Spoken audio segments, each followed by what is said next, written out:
Today we're going to be taking a look at a movie known as what the Japanese would call a good time.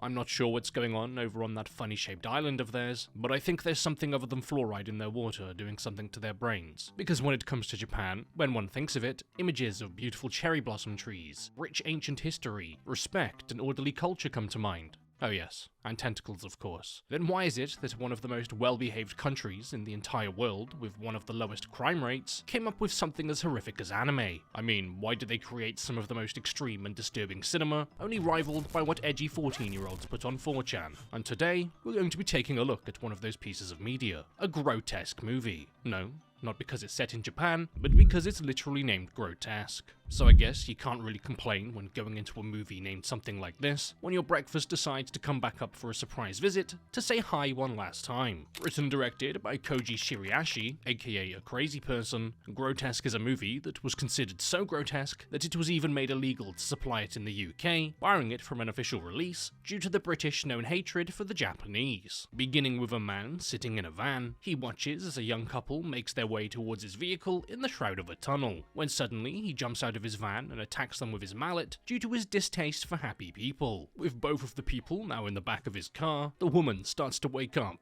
as we see from the perspective of a nausea-inducing handheld shaky cam focusing on the life outside of the van, as we witness everyday normal life continue for everyone around them, despite there being two people locked in this van who are about to meet a fate worse than death. Disturbed by the sound of a woman, he knocks her unconscious again, before we see the pair, Aki and Kazuo, waking up covered in blood, restrained, and gagged, with this not being the first time I've watched a video with two tied-up Japanese people in a questionable situation. My taste aside, we see that they're each attached to their own table and faced towards each other, as a man stands in the middle of them, with each of them on either side of him. Think of it as a really strange Japanese sandwich. With the pair beginning to quite understandably panic, the man responds in the only way he knows how to, doing the wrong thing. Calmly and seemingly devoid of any emotion, the man forces a needle into Kazuo's mouth before driving it into his stomach. And I'm no expert tradesman, but I don't think that's how you're supposed to store your tools. After giving Aki's face a lick, as he apparently has mistaken her for a giant overgrown lollipop, he then proceeds to put his finger in Kazuo's hole, but not in the fun way, in the freshly created wound way that's now filled with bacteria from my grubby little fingers. Sorry mate. Getting a little ahead of himself and skipping straight to the penetration, he decides to take a step back for a second and asks Aki if she'd die for Kazuo, but because boys are smelly and are also stupid doo-doo heads, she says no thank you. So after he's done asking Aki, he then proceeds to ask Kazuo the exact same question, except about her, but because boys are smelly and also stupid doo-doo heads, he says yes, which is extra noble of him, as we then see through a flashback sequence that they were kidnapped by this Japanese hull creation enthusiast after their very first date. What a simp. He then proceeds to tell them that the only way he'll let them leave is that if they excite him British monarchy style by demonstrating their will to live. He's taking a page from the Epstein book, as he's basically going to do horrific things to them and get a bit of a chub in the process. With him only being able to get off like the average member of parliament, he then proceeds to cut off various pieces of their clothing, as it's far too hot for them in that room. He then proceeds to start kissing Aki's feet and legs, despite her literally just urinating over them only a few minutes ago, something which doesn't seem to deter him, as apparently he likes it a bit tangy. And after pretending to be a newborn infant with her breasts, in a scene that I'm not going to be able to show you for obvious reasons. In fact, I'm not going to be able to show you many scenes. Cough cough, uncensored videos for patrons and YouTube members. He then proceeds to violate her even more, before wiping the residue all over Kazuo's face, taking gratification in not only committing the act, but forcing someone to watch it against their will. After making Kazuo stare at the woman he said he'd die for as she's horrifically abused right before his eyes, he then proceeds to do the exact same thing to him, as Aki is made to watch. As this guy might be a psychotic serial sadist, but he isn't a bigot. After chloroforming Kazuo and Aki, because being tortured is rather tiring work, they then wake up laying down and notice that the man is now wearing surgical scrubs. Either it's Halloween, or things are about to get really bad. And really bad they get, as the man then makes sure that Kazuo will never be able to count to 10 again, after calmly and methodically slicing off Kazuo's fingers from both of his hands, as he'll now have to learn how to wipe his bum while only using his thumbs. And like the strange little weirdo that he is, he then proceeds to pick up the dismembered fingers from the ground, where it then looks like he's making a finger shish kebab, before revealing that he's actually quite passionate about arts and crafts, as he's created a nice necklace to put around Aki's neck.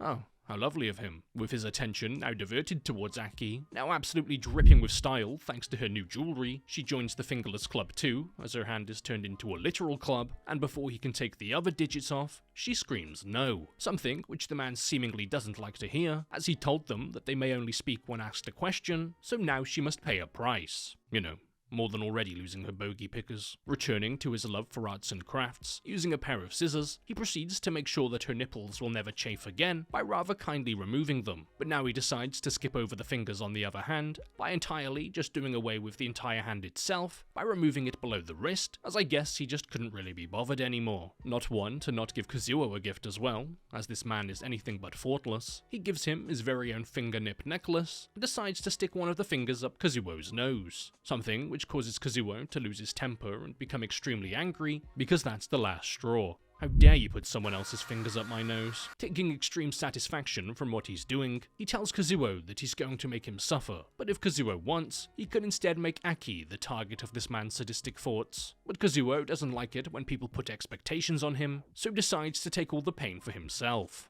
All of the pain. Using a mallet and an extremely large nail, he places the tip of the nail on the tip of his baby bank and begins hammering away until 4 nails are firmly planted inside, as he'll never need to worry about birth control ever again. He might not need to worry about birth control, but he will need to worry about prescription eyeglasses, as the surgeon's ADHD takes over for a second, and he decides to remove one of Kazuo's eyes, for a reason that I can only assume is very important. And after giving Kazuo a nice new spot to store his car keys to make sure he never loses them again, he then proceeds to lose his p***s. As in, the man completely removes it to add to his selection of fine Japanese sausages. And this right here is apparently the tipping point that causes the man to feel the satisfaction that he oh so desperately craved. They'd done it. They'd survived his brutal and continuous onslaught, and he finally had a boner.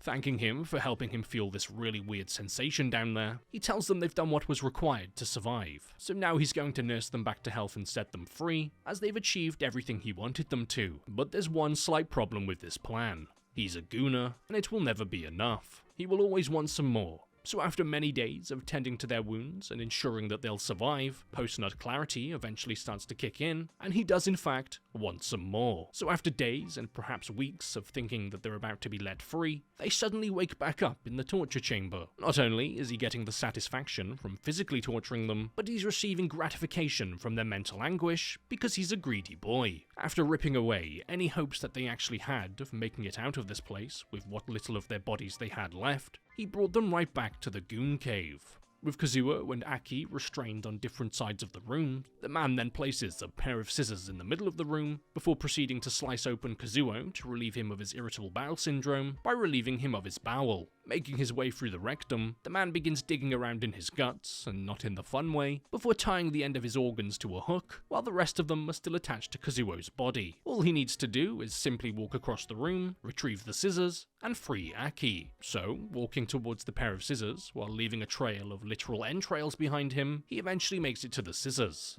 But there's a problem. He's ran out of guts to decorate the room. So, with there only being one way that he could possibly make it to Aki to free her, he then proceeds to cut off his own internal organs attached to his body, because who really needs them anyway? Crawling towards her, he's unhappy to discover that her feet are no longer covered in pee, so after begrudgingly freeing the ropes around her ankles, he manages to pull himself to his feet to start freeing the one around her wrist. But considering that most of Kazuo is on the floor on the other side of the room, eventually he collapses and dies, before he's able to set her free. Aki, realizing that this is the end, and there's no way that she's making it out of here, decides to speed things along somewhat by proceeding to tell the man that his mother is a fat prostitute and that he smells really bad.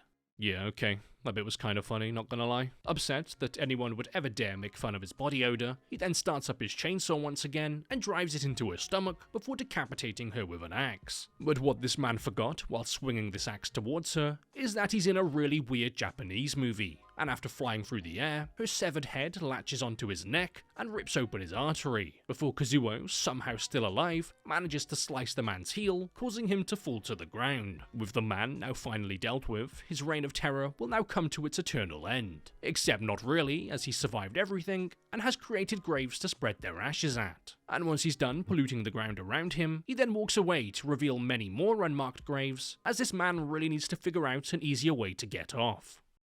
So before this video comes to an end, I'd like to just give a big thank you and a massive shout out to all of the YouTube members and patrons. The people who every month go out of their way to continuously support the channel to make sure that these videos can continue. If you're interested in becoming a YouTube member or a patron yourself, not only are you just generally being a great help, but you also get access to a few little perks, like being able to join the private Discord server, where you can then get links to all uncensored versions of videos going forward. So starting off with this week's new YouTube signups, a massive thank you to Derek Drop, Celogram, Robert Joseph, Callum Davis, Pinku Nikki, username Timmy, Tanner Newman, Zach Stevens, Brenda O, Rizardo, Ali, Iman, Caitlin Dexter, Michael Amondi, Hinterus, Dennis, Jamie, Difficulty Spike, Trevesta100, KST, Zane Monroe, NexM, Panda Panda, Jordan Parker, Marius Hawkland, Fundy25, Jesse Holcomb, Di Shipton, Javi Lazada, Shirmakofa Babora, Jiblisly Lassier, Isaiah Davis, Justin Parry, The Last Final Girl on the Left,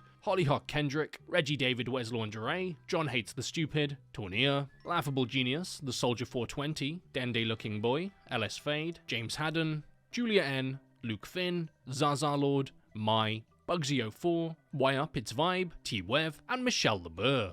Now making my way over to this